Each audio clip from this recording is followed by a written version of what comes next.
the glory by talking about what the Lord had pulled him through. And you'll hear more about that in just a few minutes. But he selected 3 songs that he wanted to have played today. The first one was played before the service started. It's called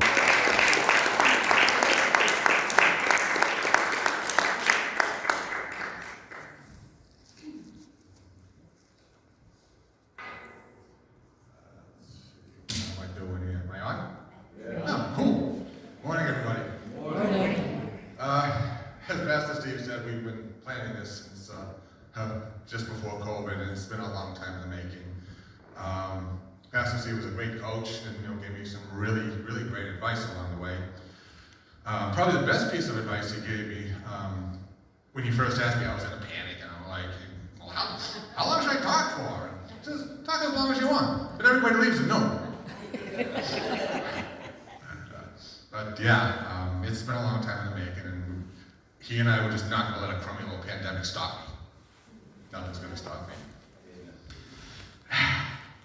So this is going to be my testimony on how God healed me from multiple childhood traumas and some adult ones too, and used me as an example of his mighty healing power. A couple of things in particular. My testimony is going to be in a couple of sections. First, I'm going to tell you a little bit about who I am and where I came from, just a minute of background. And then I'm going to take my testimony in three phases. First is going to be what my life was like before I met God. Then I'll get into where, how, and when I met God. I'll give you a hint. It was in a psych hospital. And then what life has been like since. Despite what you're going to hear, it's been pretty darn good. So let me go on a little bit of background. I'm 66 years old, married for 40 years, to the same woman, by the way. You gotta be specific nowadays, and please pray for her. It ain't easy being stuck with me, I'll tell you. 3 children, ages 26 to 36. Our youngest 2 kids are foster kids we adopted. If anyone's got a passion for adoption and foster care, please let us know. We would love to help you out. 3 grandchildren, Dominic, age 4, and Gregory, age 3, who I affectionately have nicknamed the Sons of Thunder, because if you saw the 3 of us together, you'd know why. Ava Rose is 3 months old, and 1 more on the way, so I'm totally blessed. The multiple traumas God healed me from and brought me through included, but certainly were not limited to, the premature death of my dad when I was 15. He was 49, just dropped dead from a very sudden, unexpected heart attack. And like that wasn't enough, shortly before, my dad died shortly after, a classmate and I were sexually abused by a customer on a paper route. But this isn't going to be about pain and trauma and things. This is going to be about healing and how God can actually heal people if you let them. So without further ado, Michael, if I could have the first slide, please. Okay. A little 2 seconds of background. The CDC did a study back in the day, around 2005-ish, thereabouts, and they proved beyond a shadow of a doubt 2 things. Number 1 in 6 American men in this country have suffered some form of childhood sexual abuse before the age of 18. The second thing they proved, and they openly admit, that is grossly underreported, because guys don't talk about anything. That's 24 million men. That's more men than get prostate cancer, and we don't talk about it.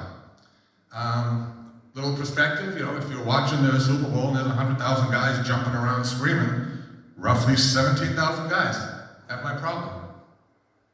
Next slide, please. Obviously, that can ruin lives if we don't get the help we need. PTSD, depression, all sorts of mental illnesses, addictions of all types, and childhood sexual abuse is probably one of the biggest root causes of addictions and all of that. We all know what that does. It ruins the addicts, it ruins the families' lives, it can ruin the country. So, good news and bad news, people. Unfortunately, the good news is, guys, you're not alone. The bad news is, this is an epidemic, and you're not alone. Okay, so ladies, you know, do the math. 1 out of 6 guys you ever met in your life have my problem. Okay, we can turn that off, please. So let me go into what my life was like beforehand. I grew up as an only child, second generation Italian American, raised Roman Catholic. My dad was a World War II combat veteran, as were all of my uncles and cousins of that era. Lots of participation in the war. My grandmother had 4 boys in the war in combat at the same time. Talk about faith. My maternal grandmother had some undiagnosed mental illnesses back in the day, and, you know, God forbid you talked about mental illness, you know, you were crazy and stigmas and things that we all know. When I was 13, she fell, broke her hip, and she wound up moving in with us. And I wound up having to share my bedroom with her. I volunteered, it was kind of my idea. I lived with her the first 5 years of my life. Dad couldn't hold a job, something to do with the war. So I said, you know, she took care of me, and now it's my turn. Family was like in my DNA, even back then. That's just the way we were raised.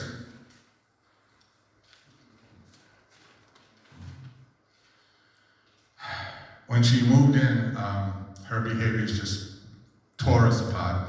The fighting, the chaos, it was just awful. My mother was consumed trying to please my grandmother, which there was no pleasing. My father basically checked out. He was busy working in some different fraternal organizations, and I was basically forgotten. Now, when I became a parent, I realized, no, I was not forgotten. I'm sure every hour they said, you know, what are we going to do with Peter? But they didn't do anything, so I thought I was completely forgotten. Funny story, but not so funny. Last thing my father said to me, we're at the supper table. It's 6 o'clock. Back in the day, you always ate supper at 6 o'clock, no early, no later. And he looks at me, and apparently my hair was touching the top of my ears, and he says, and tomorrow, you're getting that you-know-what haircut. And I responded with a grunt that a 15-year-old boy would do back in the day, and that was all said. And God forbid, you know, somebody call his son a hippie, because that'd be scandal and everything, and it'd be a terrible thing and all that. 3 hours later, he's dead. Just like that. Lesson learned. Parents, be very careful what you tell your kids. It may be the last thing they remember. So, April 1972, I was 15 years old. My grandma died, and 6 weeks later, almost to the day, my father died from that sudden heart attack. Mom lost her mom and her husband within 6 weeks.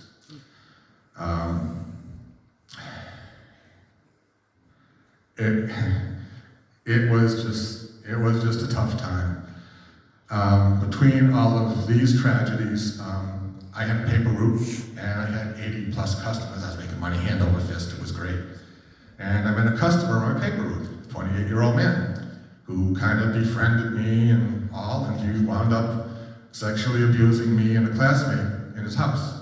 And this went on from shortly before Dad died till after that summer.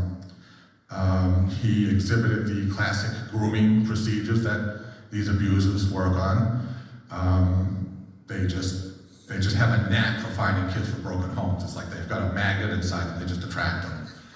And I was a classic victim. Absent dad, mom consumed elsewhere, sad, ignored, depressed, terrible self-esteem, on and on and on. I can tell you that back then and now there are various criminal elements out there who prey on kids from broken homes. Kind of funny story, but not, about how God was kept me out of trouble multiple times. I had a job summer after I got out of high school. I worked for the state in a maintenance shop, and there were some rather colorful characters that I worked with. One guy was named Tony, and he was what is known as a bookie. And for those under 40, back in the day, gambling was totally illegal everywhere in the state. And if you wanted to bet on a sports team or play a number or whatever, you gave Tony 25 cents, and if you won, you made a couple of bucks or whatever, and every neighborhood had them. So one day I walk in the shop, and Tony's in there obviously flustered, and all of a sudden he says, hey kid, come here. Here, take this envelope to a friend of his in downtown Boston, I'll say, and I'll give you 10 bucks. Now, I'm working for the state for $3 an hour, and he wants to give me $10 for a 20-minute walk. And I'm like, not bad. So, from behind me, from my blind side, comes Mario. Scares the bejeebers out of me. He says, "What are you doing over there?" And before Tony could answer, Mario screams, "He's a good kid. Don't get him involved in that stuff." A rather passionate discussion ensued in Italian, and I was scared to death someone was going to die that day, so I ran. You'll hear me say over and over again, I thought God forgot me, but no. He just kept closing those doors to those wrong opportunities, and he did that for a reason. Okay, let's do this next slide, please, Michael.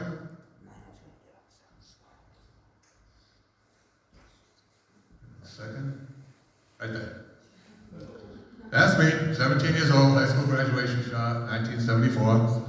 How many of you guys had those sideburns? Raise your hands, let's see it. Come on, fess up. Come on. Yeah. How many of you women had those sideburns? Just see if you're paying attention. To look at this kid, you'd think he had the world in the palm of his hand. You know, you'd think he had it all, and he acted like he had it all. But he was a pretty brilliant actor. He belonged in Hollywood because that smile was fake. Some of you had that fake smile back in the day. Some of you still have it now.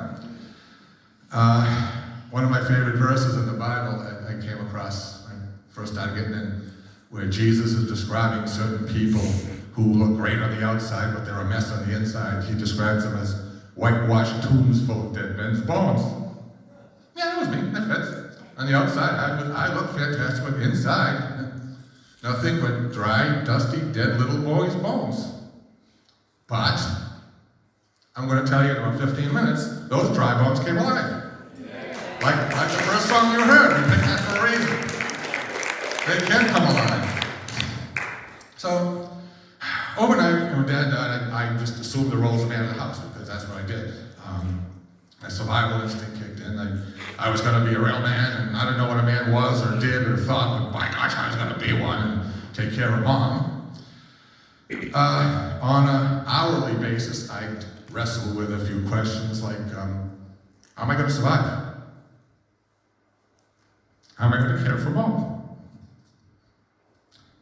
What happens if the money runs out? Questions no 15-year-old should have to deal with. I really thought I deserved my dad dying and my abuse and all of that, and God was either forgot me or is punishing me or I must have done something, whatever it was. And that's what kids think. Like that wasn't tough enough. The impact of the abuse is where I thought that was my fault also. You know, the usual intense shame, embarrassment, humiliation. I thought he was a pal. I thought I was cool. I literally thought I did not have the right to say no to anything. Nothing like that ever happened to me before. I lost control of my body and my mind. Lost control of my dad dying too, and all of these control things going on. And back in the day, some of you will remember there was a term called damaged goods, and that's what they called victims back then. And I thought I was permanently damaged goods. Damaged goods, and less of a man, so on and so on. So then I became a parent, and I thought, okay, I'm 15 years old and I'm less of a man. Well, at 15 years old, I'm not a man. I'm a boy. How can I be less of something that it was impossible for me to be in the first place? Go figure. At the same time, we lost a lot of family members. Coming from a really huge extended family. Somebody died from as far back as I can remember until the time I started college. Aunts, uncles, grandparents, parents, whomever. I had serious trust issues. I swore I would never trust anybody because I'm either going to die or hurt me, even God. Major control issues. I had to control my world to survive. And Satan had a field day with me. I was an easy mark. All of that prevented me from getting help, but back then there was no mental health help at all. If you had a mental health issue, you wound up at a state hospital, and the cures were worse than the disease. So to deal with that, I had to prove myself. I had to prove I was supposed to be something more than what I was. So I played football, lots of jobs, always had a buck in my pocket, girlfriends, beer, various shenanigans, some age appropriate, some illegal, some very illegal. Thank God there was no internet back in the day because I could never run for office if there was. But, and I would struggle. That, I went to an all-boy Catholic high school, and the church was over here with the rules and the do's and the don'ts, and God was over here, and I struggled, in high school with, why God, why? What did I do to deserve all of this? In hindsight, I didn't do anything to deserve my abuse. Something was done to me. It was not me, it was my abuser, and kids struggle with that for decades, and sometimes adults struggle with it too. So I tried to bury it all, but I always had this nagging voice that, you're the devil over here, you're damaged goods, you're never going to be good enough, and all of that. And the confusion growing up back then was just unbelievable. So as I got older, life went on, I got married, still trying to bury it, nothing worked. My coping strategy was to be what I'll call a success junkie. Back then, men are supposed to be providers, you have a big career, you provide, and if my career went well, then I'd be good enough. Wrong. Ladies, you know that we guys measure our entire self-worth on our achievements and our abilities, not necessarily who God says we are. That is stupid, okay? That is stupid on steroids. You are not your accomplishments or achievements, neither am I. We are who God says we are. And if you don't know who God says you are, let's talk afterwards, okay?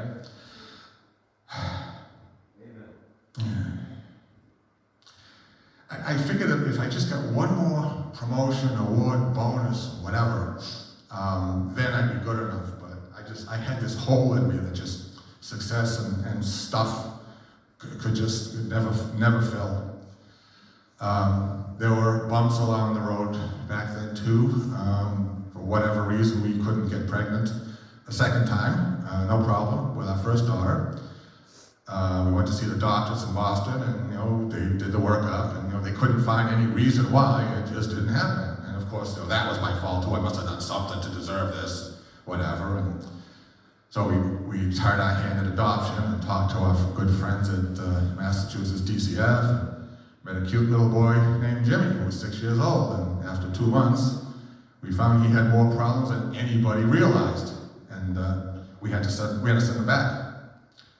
And of course, I was a loser because I couldn't cure a permanently disabled 6-year-old boy.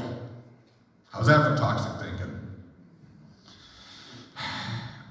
We tried our hand again at the adoption thing, and we saw what foster kids go through and the hell that they just go through. And I just struggle with why, God, why? Where are you? Why do you allow this? As I'm going to get to shortly, he was there, I just didn't know it at the time. So, kept my secrets for probably another 15 years. Most men don't deal with this on average till about their early 40s for many reasons. I got to jump on it, I guess. God forbid somebody didn't find out back then, because the way they used to deal with things would have probably re-traumatized me even more. The ignorance back then was amazing, but we just didn't know. And I didn't think I deserved help, I was hopeless, and it's just not true today. There is so much help out there for people, for no matter what types of things, if you need the help, get it, and you're going to hear that from me over and over again. When my daughter was born, that kind of triggered everything. Everything just came to a head. I didn't know what hit me, but I tried to deal with it as best I could with the tool I had from back then. I started to open up with some cousins who also lost their dad very young, my age and younger. Lots of hot trouble in my family. Dad was from a family of 11, and most of them were gone by the mid-70s. So I opened up to my cousins. So those who know me know that I'm usually the first guy in the room to say what everybody else is thinking. So I approached my cousins, and I'm like, do you miss your dad? And the dam broke. I miss my dad. My siblings won't talk about it, on and on. And my cousins were just absolute lifeline to me. There was just so much healing. Even today, we still chat every now and then. They've just been a lifeline for me. And, I was the parent of my child then, and I was pretty much everybody's parent and caretaker, because if I was a kid, then I would have to deal with my stuff, and I just couldn't. In addition to some cousins, my wife has just been with me this whole healing process. With me the whole time, by my side, and what she ever saw in a chump like me, I'll never know. But, I'll tell you, people, there were days where I wasn't exactly called a delight to live with. I tell you that right now. But I could never have healed without her love and support. When you go off on a healing thing like this, you need reasons why. And my biggest whys are my family. I saw what happened to my mom, and my wife deserves a healthy husband. I saw what happened to me when Dad died, and my kids deserve a healthy dad. So off I went. So thank you, honey, for everything you've done. I love you.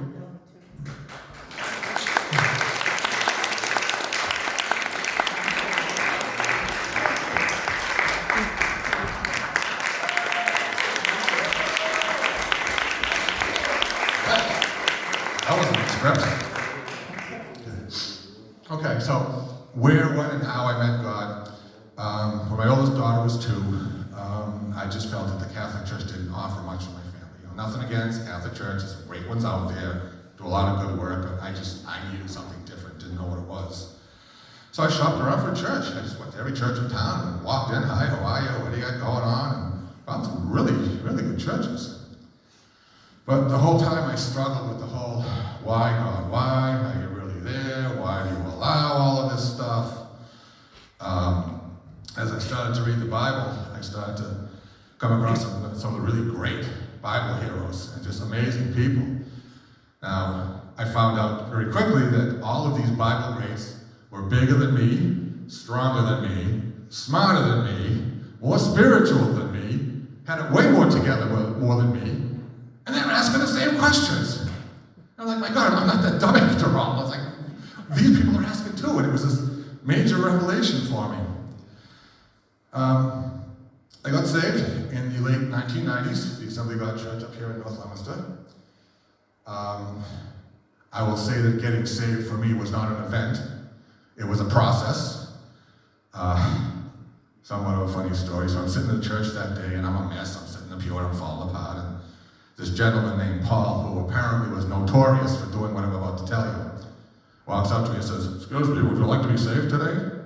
I'm like, "Are you nuts? You want me to go up there with the tears and everything?" I'm not going up there. Well, God had other plans, so I wound up going up. And being raised Catholic, I had never seen anything like this before. I didn't know what to expect. I was terrified.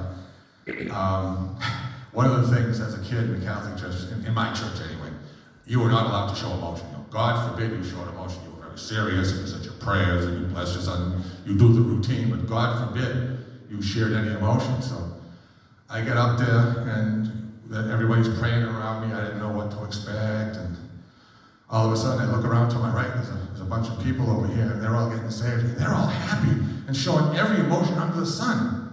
They're waving their hand, thank you, Jesus, thank you, Jesus. I'm looking at this, and it's like, they're showing emotion in church. Like, my God, we're all going to hell today. What is this? I looked to my left, and a woman was talking in tongues, which I've never seen before either. And I was trying to figure out what she was praying about. I'm looking at her like, I wonder if she's speaking Polish?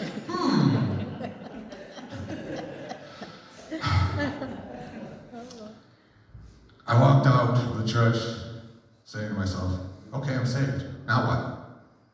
And I joined various Bible studies and groups and things. And I would say in the groups, people have been Christians 20 years. Okay, I'm saved. Now what? And they just look at me like, they've been saved so long, they forgot why. And I'm like, what is going on with this over here? I was still very much a control freak at that part of my life because of all my control issues as a kid. I had to control my world because I couldn't trust anybody, even God. In hindsight, I never really lost control. I never really had control. As I found out the hard way, God was in complete control, and how could I be afraid of losing something I never had in the first place? I was dumb too. My career got totally insane. Raises, promotions, up the ladder and stuff. And so in 2012, I took an early retirement from the Hewlett-Packard Corporation. I wound up there from digital equipment. I know some of you guys stopped work there back in the day too. By then, I couldn't hide from my past anymore.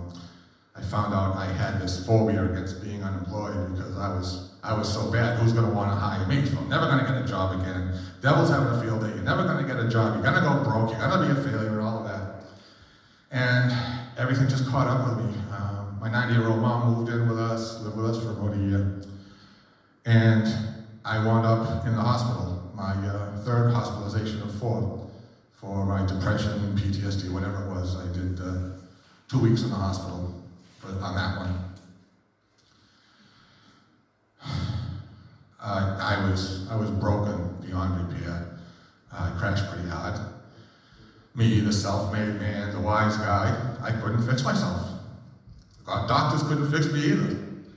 So I was in my hospital room, which I used to call a tomb, because I was just this person who was dead inside. And after a couple of days, it just dawned on me that, if hell is worse than this, I don't want any part of that. So right there in the hospital, I had it out with God. Now, let me preface that, I didn't do anything stupid, I didn't have a plan or anything. I checked myself in long before that. So, like I said, if you need help, get it, there's nothing wrong with that. I had it out with God, but I didn't do anything. I thought, dying was the only way out. And I begged God to take me. I got mad at God when he wouldn't, and I told him he couldn't, and I shook my fist, and I said that he did not have the ability to take me, and he wouldn't dare. And that's when I fell apart. But God met me where I was, as some of you know. I admitted only he could fix me. And that's when I had one of my many moments. I said, God, if you take away this pain, I will do something with this mess thing, whatever we got going on over here. I will do something for you. I'll do anything you want. But you're going to have to tell me what you want, because I don't know anything anymore. I'm done. You're going to have to tell me what to do. Shortly after that, a few minutes after that, this is weird, but I felt this tap on the back of my head. And I didn't know it at the time, but in hindsight, that was God trying to get me out of the tomb. He touched me in the back of the head, and God said, live. And God said, move. And those dry, dead little boy bones came alive, and I walked out of the tomb.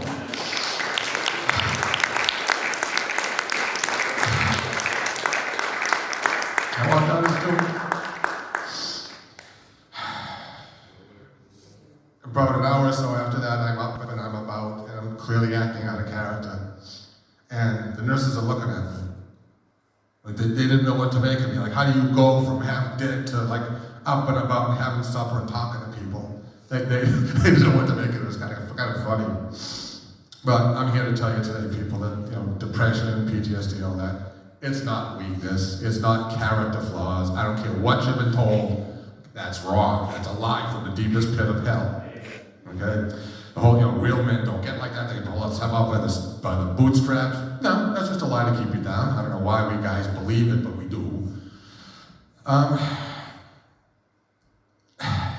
If you need help, it takes a hell of a strong person to admit they need help and get it. If you need help, get the help you need. It's not hopeless. There's lots of help today as opposed to 50 years ago.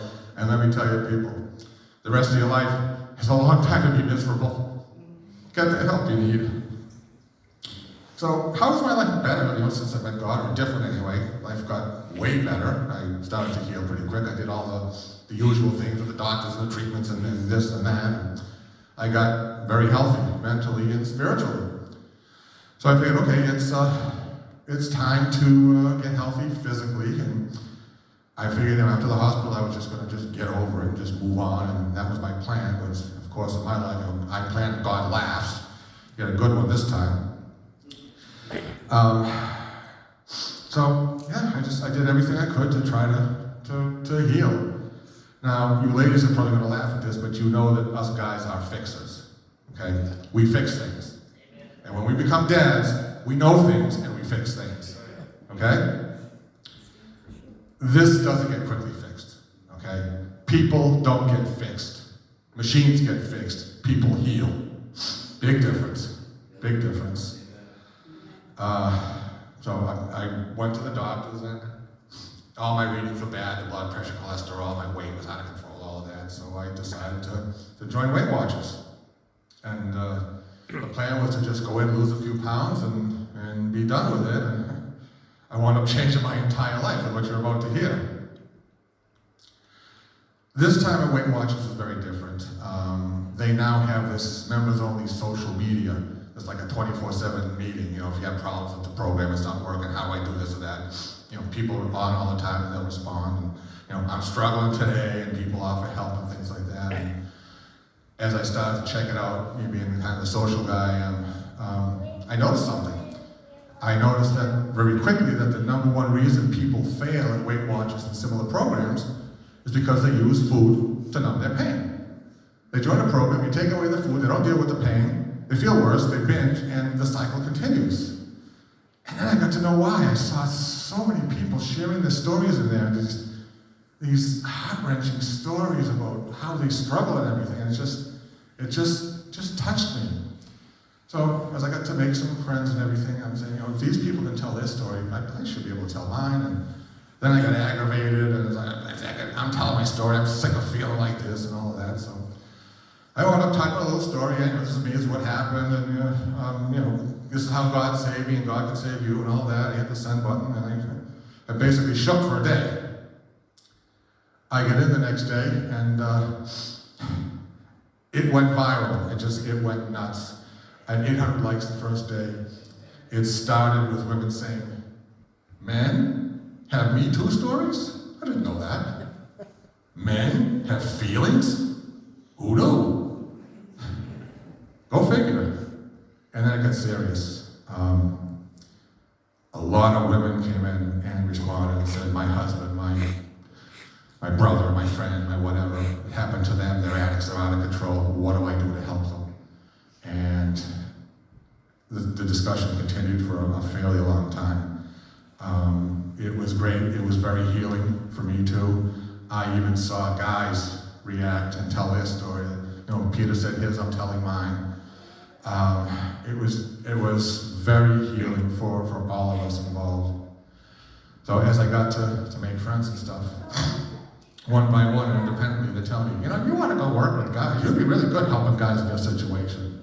I'm not talking to guys about the nuts, I forget it. God had other plans, and I found a volunteer opportunity at the Boston Area Rape Crisis Center in Cambridge. And I went down, and I met with the director, and basically fell apart. She pushed a couple of my buttons, and I wasn't ready, and I thought I was a big loser again. So she said, okay, we'll chat for a while. All right, so I went to see her on a weekly basis, and she introduced me to a men's group, and they were helping, and I had all this help in place. While all this was going on, God went into overtime. This was probably late 2017. Me Too hit the whole media, it was all over the place. The Kavanaugh thing was very much on people's mind.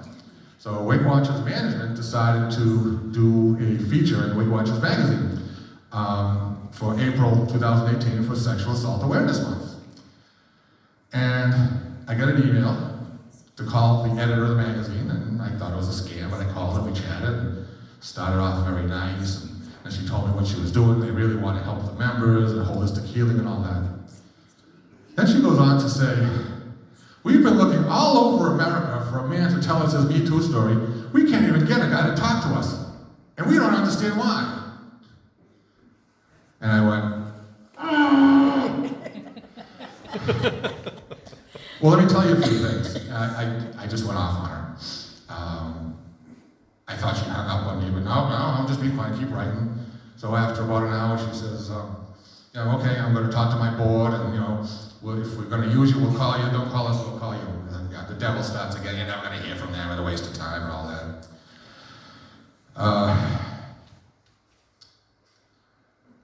Valentine's Day weekend, 2018. Phone rings. Be in Manhattan. This Sunday, 4 days. Because Monday you go to a photo studio. We're going to take your picture. We're going to interview you. You're going to have a video interview on our website, and you're going to be the feature article. You and 4 other people. God said do it, so I went and did it. It didn't really hit me until I got down there and saw what was involved. I learned they had over 1 million subscribers to this magazine, and it's like, oh my God, I'm going public with my story. I was terrified to go public, and then it dawned on me, I have to tell people that they're all going to see it. It can't be a surprise, so I started telling family, friends, even my buddies. I didn't know what to expect. Nothing but love and support from everybody. The magazine hits the street that April. By this time I had a fair amount of friends and stuff there. And the media just blew up by a factor of 10 from the past. Person after person said, because Peter and the rest of the people told their story, I'm telling mine, and I'm getting help. And they did. Even men. There were men that said, tell good stories, and some of the guys hadn't told a soul. They're 50 years old, hadn't told anybody, not even their spouse. Oh, there's the article. Okay. Go back one, please. Tough job, but somebody had to do it. Amazing people in that story, still friends, just amazing. Yeah, and even the guys came up and told their story. Let's go to the next picture. Let's get ahead a little bit. So that was the photo shoot. Funny story about that suit. They loaned me that particular suit. And at the end of the article, they give you the credits, like, who makes it, where you get it, how much it costs and stuff. And that was a Christian Dior something, and then it retailed for $2,000. And I'm like, someday I'm gonna have that suit. Someday. And the devil starts in, you're never gonna get that suit, all that. And even my mother piped in, $2,000 for a suit, that's a waste of money, what a sin that is, and all of that. Waste of money's a sin, Never saw that in the Bible. But anyway, fast forward 3 years, my son gets married. The bride and groom decide the dads are going to wear suits and not tuxedos. Okay, I go to the back of my closet, take out some suits, and something hit me. It's like, you know what? I'm gonna buy a new suit. I mean, how many times is my only son getting married for the first time? And hopefully once, don't get me wrong. But went down to my favorite clothing store, first suit the guy pulls off the rack is this one. And I'm like, oh my God, that's the suit. It's like 90% accurate. With the tailoring, it was a fraction of the cost of that suit. Lesson learned. God's plan, God's timing, God provides again. No argument there. So, needless to say, the article triggered all kinds of stuff from my past, and the people down at the center were fantastic in helping me, the guys, the director and stuff. And God just put these people in my path right when I needed it. No sooner, no later. Probably one of the most healing things I did was I took a little trip to the cemetery to go see Mom and Dad, Mother's Day weekend. I had a conversation with them. I spent about 45 minutes going over the last 45 years. I read them the article, I played the little video on the website, and I had a conversation. And for the first time in my life, I was that 15-year-old kid, and I asked what I needed. Asked for what I needed. And I got it.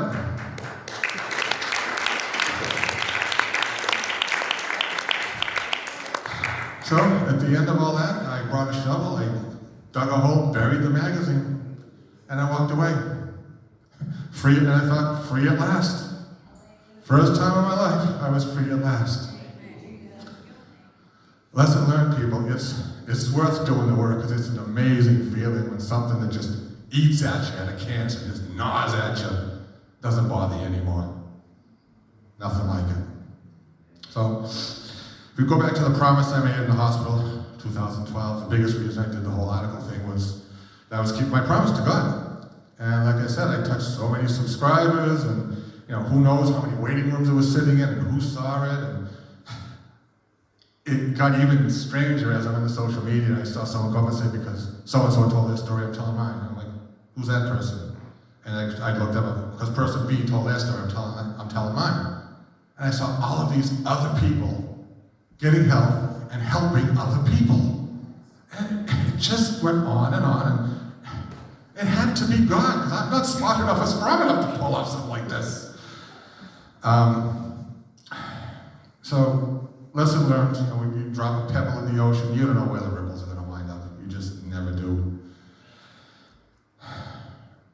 I opened up to some of my pals at different church groups and things, and they had to know their wives were Weight Watchers. And I thought, it is finished. What else could God possibly have me do?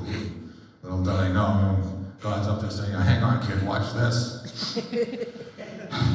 One by one, the guys from the church group started calling me. First guy invites me out to lunch. You gotta come talk to my guys. He ran a men's ministry for about 30 guys, give or take. I'm not talking to your guys who are going in public and crying in front of guys and forget that business. And he just looks at me, and after I got done venting, he said, are you done? Yeah. When can you come speak? So, had a few of those set up. My first speaking engagement was over at Hope Chapel in Sterling. I really struggled with where do I even begin with all of this, but God wasn't done yet. He opened the door. One of my pals from the Christian Businessmen's Connection said, I know this guy, Mark, you ought to talk to him, he can help you. Well, who is this guy? Well, apparently he's a famous speaker in Christian men's circles. He used to be the CEO of a company called Archer Daniels Midland, which is among the 20 largest corporations that ever existed. He was convicted in the largest price-fixing scheme in FBI history. Did 10 years in a federal prison. He was ministered to by, among other people, a guy by the name of G. Gordon Liddy, who also discovered God in jail, and he was one of Nixon's henchmen from Watergate. And the devil starts saying, you think that guy's gonna talk to you? He ain't never gonna talk to you. I said, you know what? For my pals, I'm gonna email this guy. I'll prove to you he has a good time for me. Calls me right back.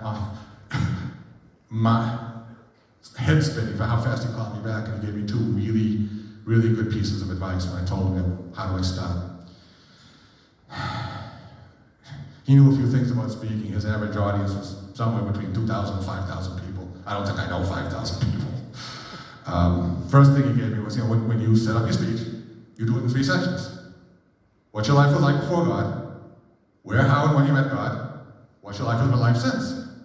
And I'm like, dude, that's brilliant. How'd you figure that out? And I figured, it took him a course of years or whatever, because everything takes me years. He says, oh no, it's in the Bible. That's in the Bible. Yeah, he went on to say that the Apostle Paul tell all of his disciples, use that format when you go off and you tell your speech. And I'm like, okay, well, it's been around 2,000 years. Why have to invent something when I can borrow? So that's what I used. And hung up the phone. I typed for about 2 hours, hit the send button, showed him basically transcript format. And I had to go take a nap. I was spent. He called me back the next day and he says, your story inspires me. And I'm thinking, oh yeah, he's just being polite, he's lying, he doesn't want to hurt my feelings. And having spent 40 years in corporate America, I can tell you, corporate officers aren't shy.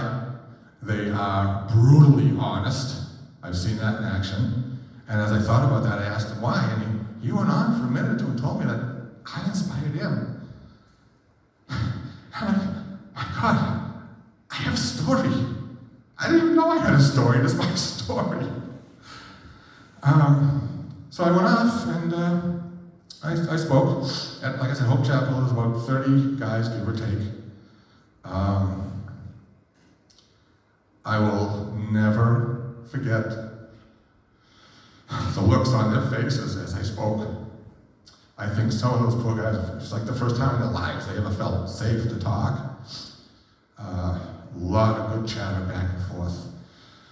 I could almost hear the wheels turning in their heads.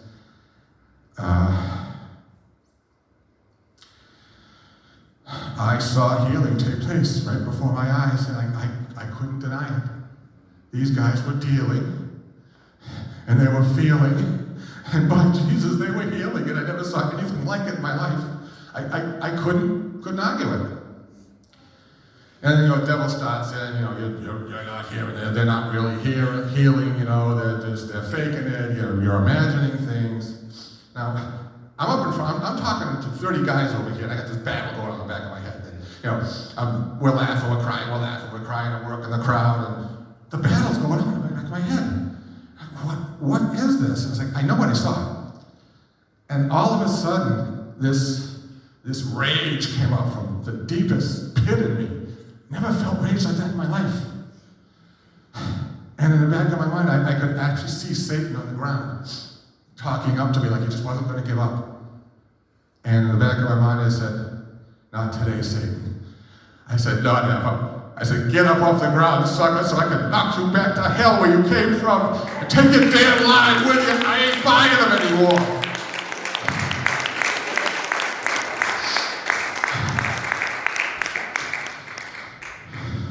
Don't you buy those lies either, people. I had no idea God could work through me like that I could touch people, that God could touch people through me. And then it happened. What I'll call my burning bush moment. God showed himself, all of them, in a huge way. 45 years of why, God, why, when, God, when, okay, I'm saved, now what? Depression, trauma, whatever. He told me why it all happened. He explained that why it had to happen the way it did. For the first time in my life, it clicked. I got it, and I felt it. What was it? Sounds simple now. It was training. It was preparation. God gave me a story to be part of a plan that he made, 10 million years ago, before the world ever heard of any of us. He gave me a story, and he wanted me to use it and be an example of his healing power. And that's what I was doing. That's what I was doing. And I haven't been the same since. I haven't been the same since. The presentation went very well. There was some guy humor thrown into it, I will say. I won't relay that here, for obvious reasons. Then COVID hits, and the world stops. And I say, okay, God's done with me. I don't have to go speak anymore. All right, I'm done. Very good. So we all go into hibernation. Late 2020, my depression meds stopped working for whatever reason. Went to the doctors, everything I tried made me worse, and I wound up tanking. And New Year's Day, I go back in the hospital. My 4th stay, my worst one yet. I was there for a month. This time was different. I had the habits started in where, you're never going to get better. And I thought, well, God forgot, we didn't. You're never going to get better, yes you will. And just every time I had that thought, something happened where there was this ray of hope. So as I had that hope, one thing I do when I'm really depressed is I have to take my mind off myself and do a little something for somebody else. Not that I'm going to fix anybody, cure anybody in there, God knows. But when you're in the tomb like that with those people, it's not hard to find opportunities to give a kind word. And lesson learned, sometimes a kind word you give somebody is all they've got to get them through the rest of the day. So do it if you get the chance. I started reaching out. I talked to my roommate and some other guys and some other women and patients. And as the nurses were interviewing me, I was telling them what I was telling the patients and how it was helping me and all that. They started looking at me funny, and they weren't really sure what to make of it. And then even the nurses start opening up. They ask me to expand on certain things. And I could hear the wheels turning in their heads. Now, you know, I'm the patient, I'm the professional, I'm not there to cure them or anything, but as I shared my faith, it clicked with them. And, okay, God wanted me to work again. So you don't have to be in a stadium or in some mission field in Africa to do God's work. Lesson learned, I just bloomed where I was planted and just did my thing.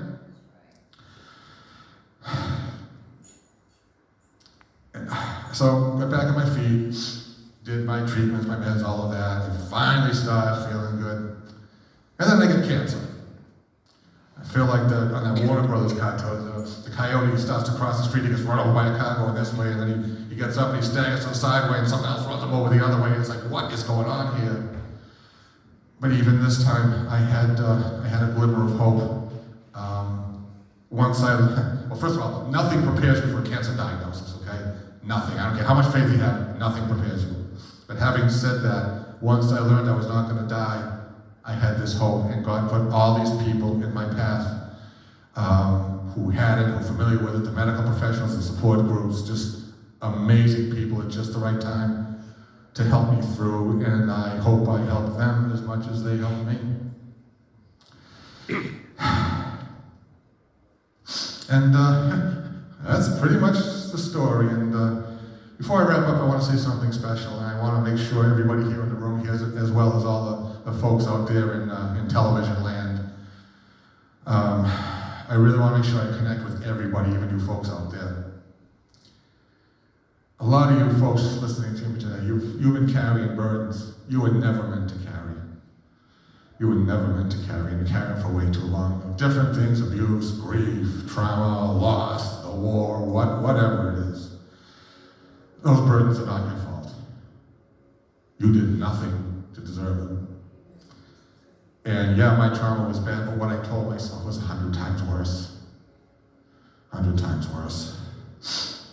But I made a decision early on that I refused to let my past serve as an excuse to stay in that tomb for the rest of my life.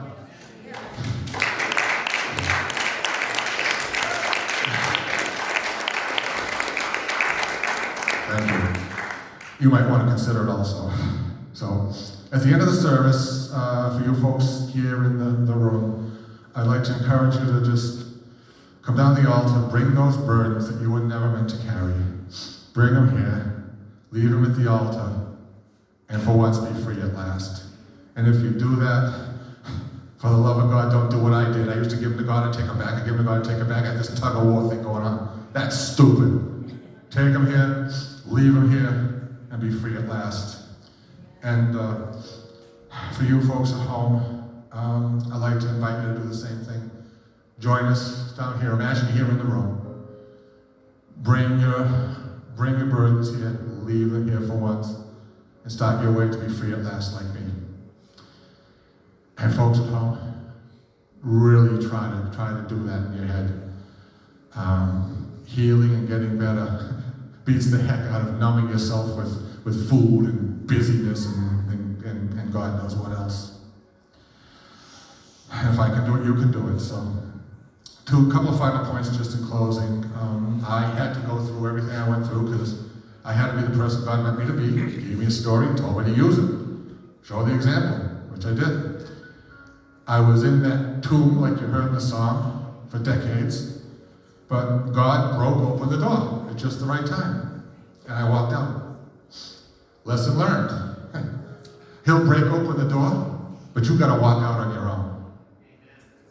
Translation, you gotta go to the doctors, you gotta get your treatment, you gotta swallow your pride, especially your manhood pride, and ask for help. And you do what you gotta do. And you step back and you watch God do what you can't. Because that's what happened to me.